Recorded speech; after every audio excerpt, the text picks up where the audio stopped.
Muhammed Celaleddin Rumi veya kısaca bilinen adıyla Mevlana, 13. yüzyılda yaşamış Fars Sünni Müslüman şair, fakih, alim, ilahiyatçı ve sufi mutasavvıf. Kendisinin etkisi yalnızca bir ulusla veya etnik kimlikle sınırlı kalmayarak pek çok farklı millete ulaştı. Manevi mirası İranlılar, Tacikler, Türkler, Rumlar, Peştunlar, Orta Asyalı Müslümanlar ve Güney Asyalı Müslümanlar tarafından benimsenerek 700 yılı aşkın bir süredir takdirle karşılandı. Şiirleri dünya çapında onlarca dile birçok kez çevrildi ve zaman zaman çeşitli farklı biçimlere dönüştürüldü. Kıtaları aşan etkisi sayesinde günümüzde Amerika Birleşik Devletleri'nde en çok tanınan ve en çok satan şair haline geldi. Peki Mevlana'yı hiç merak ettiniz mi? Gelin Mevlana'ya daha yakından bakalım. Merhaba, ben tarihçi, kişisel tarihçiniz. Mevlana, eserlerini çoğunlukla Farsça kaleme aldı ancak bunun yanı sıra nadiren Türkçe, Arapça ve Rumca kullanmayı da tercih etti. Konya'da yazdığı Mesnevi, Fars diliyle yazılmış en büyük şiirlerden biri olarak kabul edilir. Eserleri, yazıldığı orijinal haliyle günümüzde halen Büyük İran'da ve Farsça konuşan yerlerde okunmaktadır. Eserlerinin çevirileri ise özellikle Türkiye, Azerbaycan, Amerika Birleşik Devletleri ve Güney Asya'da yaygın bir şekilde okunmaktadır.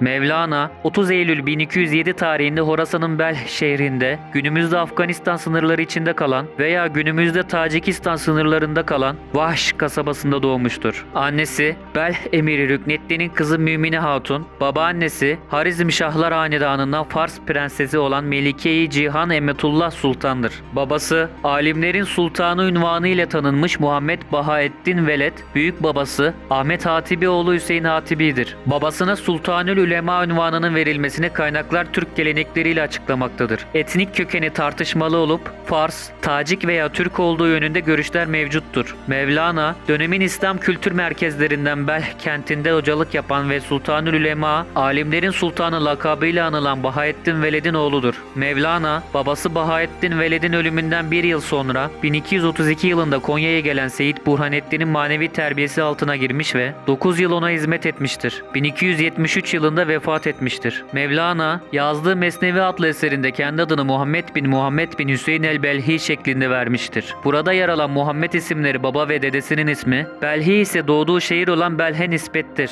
Lakabı Celaleddin'dir. Efendimiz anlamındaki Mevlana unvanı onu yüceltmek maksadıyla söylenmiştir. Bir diğer lakabı olan Hüdavendigar ise Mevlana'ya babası tarafından takılmıştır ve sultan manasına gelmektedir. Mevlana, doğduğu kente nispetle Belhi şeklinde anıldığı gibi hayatını sürdürdüğü Anadolu'ya nispetle kendisine Rumi de denmektedir. Ayrıca müderrisliği nedeniyle Molla Hünkar ve Molla-i Rum olarak da anılmaktaydı. Diğer bütün sufiler gibi Mevlana Celaleddin Rumi'nin temel öğretisi tevhid düşüncesi etrafında örgülenir. Celaleddin Rumi'nin Rabbine olan bağı ele alınarak Rabbine duyduğu aşk ile ön plana çıkmıştır. Harzemşahlar hükümdarları Bahaeddin Veled'in halk üzerindeki etkisinden her zaman tedirgindi. Çünkü o insanlara son derece iyi davranır, ayrıca onlara her zaman anlayabilecekleri yorumlar getirir, derslerinde kesinlikle felsefe tartışmalarına girmezdi. Söylenceye göre Bahaeddin Veled ile Harizmşahlar hükümdarı Alaaddin Muhammed Tökiş ya da Tekiş arasında geçen bir olaydan sonra Bahaeddin Veled ülkesini terk eder. Bahaeddin Veled bir gün dersinde felsefeye ve felsefecilere şiddetle çatmış, onları İslam dininde var olan bid'atlerle uğraşmakla suçlamıştı. Dönemin ünlü bir felsefecisi olan Fahrettin Razi buna çok kızdı ve onu Muhammed Tökiş'e şikayet etti. Hükümdar Razi'yi çok sayar ve ona özel olarak itibar ederdi. Razi'nin uyarıları ve halkın Bahaeddin Veled'e gösterdiği ilgi ve saygı bir araya gelince kendi yerinden kuşkuya düşen Tökiş, Sultanül Ulema'ya şehrin anahtarlarını göndererek şöyle dedirtti: "Şeyhimiz eğer Belh ülkesini kabul ederse bugünden itibaren padişahlık, topraklar ve askerler onun olsun. Bana da başka bir ülkeye gitmem için müsaade etsin. Ben de oraya gidip yerleşeyim. Çünkü bir ülkede iki padişahın bulunması doğru değildir. Allah'a hamdolsun ki ona iki türlü saltanat verilmiştir. Birincisi dünya, ikincisi ahiret saltanatıdır. Eğer bu dünya saltanatını bize verip ondan vazgeçselerdi, bu çok geniş bir yardım ve büyük lütuf olacaktı. Bahaeddin Veled de İslam sultanına selam söyle. Bu dünyanın fani ülkeleri, askerleri, hazineleri, taht ve talihleri padişahlara yaraşır. Biz dervişiz. Bize ülke ve saltanat uygun düşmez," dedi ve ayrılmaya karar verdi. Sultan çok pişman olsa da Bahaeddin Veled'i kimse ikna edemedi. 1212 ya da 1213. Nişabur kentinde ünlü Şeyh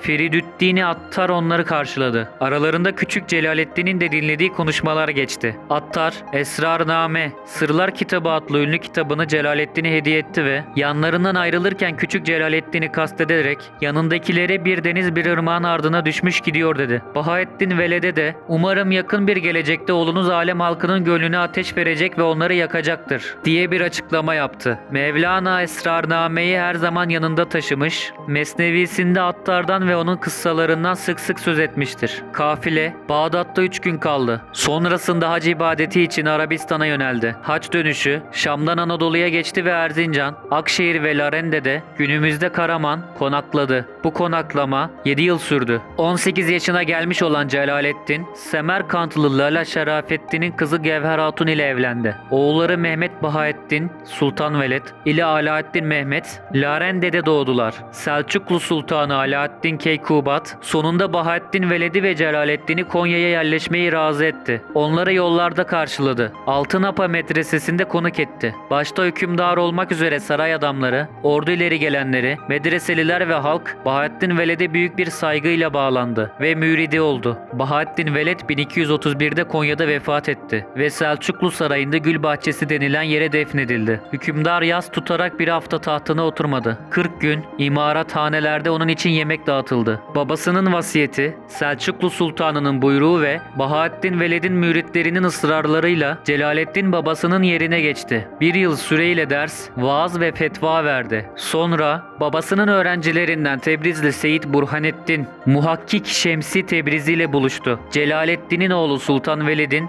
İptidaname, Başlangıç Kitabı adlı kitabında anlattığına göre Burhanettin, Konya'daki bu buluşmada genç Celaleddin'i o çağda geçerli İslam ilim dallarında sınava soktu. Gösterdiği başarıdan sonra bilgide eşin yok. Gerçekten seçkin bir ersin. Ne var ki baban hal ehliydi. Sen kal, söz ehlisin. Kalı bırak, onun gibi hal sahibi ol. Buna çalış. Ancak o zaman onun gerçek varisi olursun. Ancak o zaman güneş gibi alemi aydınlatabilirsin dedi. Bu uyarıdan sonra Celaleddin 9 yıl boyunca Burhanettin'e müritlik etti. Seyr-ü Sulûk denen tarikat eğitiminden geçti. Halep ve Şam'ın medreselerinde öğrenimini tamamladı. Dönüşte Konya'da hocası Tebrizi'nin gözetiminde arda arda 3 kez çile çıkarttı. Riyazete her tür perhiz başladı. Hocası Celaleddin'in arzusunun hilafına Konya'yı terk ederek Kayseri'ye gitti ve 1241'de orada vefat etti. Celaleddin hocasını unutamadı. Onun kitaplarını ve ders notlarını topladı. Ne varsa içindedir anlamına gelen Fih-i Mafih adlı yapıtında sık sık hocasından alıntılar yaptı. 5 yıl boyunca medresede fıkıh ve din bilimi okuttu. Vaaz ve irşatlarını sürdürdü. Abone olmayı, bildirimleri açmayı, videoyu beğenmeyi, sosyal medya hesaplarımızı takip etmeyi, bizi paylaşmayı ve Patreon'da bize destek olmayı unutmayın.